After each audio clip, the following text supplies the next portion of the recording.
Here's why you should never self-deprecate. And this is also an iron rule of Tomasi that nobody wants to challenge for some reason, because apparently everybody agrees with it. So I guess they're not all worthless. But it's the last one. It's iron rule of Tomasi number 9. Apologizing for game is not itself game. And that's what guys do. They want to incorporate their own self-deprecation, or they want to laugh at themselves as part of, like, they think that that's attractive. It goes back to the vulnerability nonsense as well. They would never get cocky. They would never want to, like, cocky and funny actually works, but these are the guys that cocky and funny is like a foreign thought. But the other way, like the self-deprecation, they think that self-deprecation is a form of game. That's why, ergo, or iron rule of Tomasi number 9. Apologizing for game is not itself game. Never say you're sorry. Never depreciate yourself. Because trust me, there's enough people and there's enough going on that's going to deprecate you. God forbid you go and actually say you got your shit together. Oh, there's $1. Sorry. That's a 50 cent. I'm going to give you 50 cents for the S word.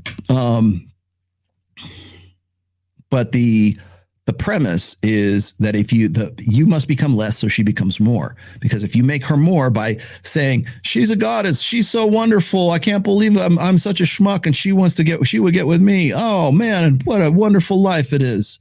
I got lucky. You want to make your wife cringe? The reason why she's cringing is because hypergamy works the way that it does. Okay. Women have attraction floors. Men do not.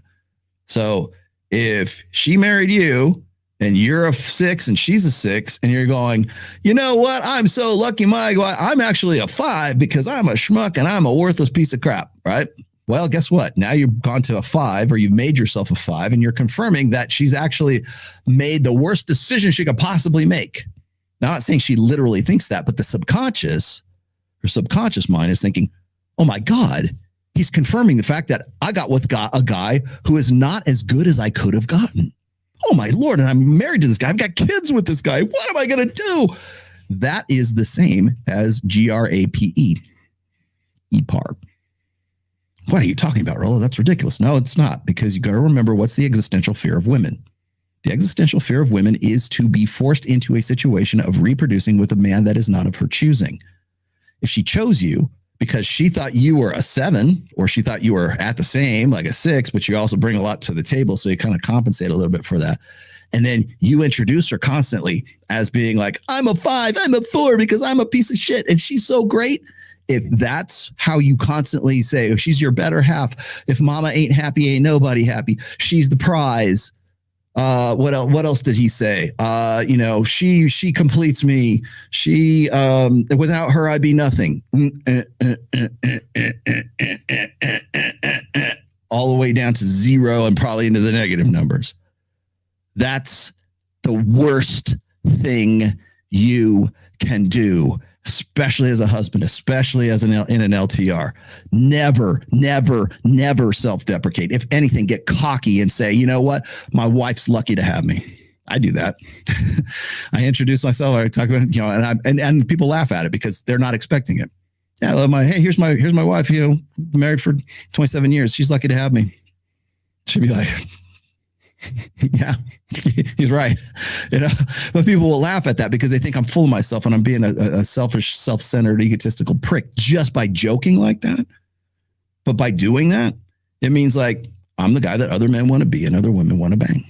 Whether it's true or not, it's irrelevant. It's the perception of it that counts in that moment anyways.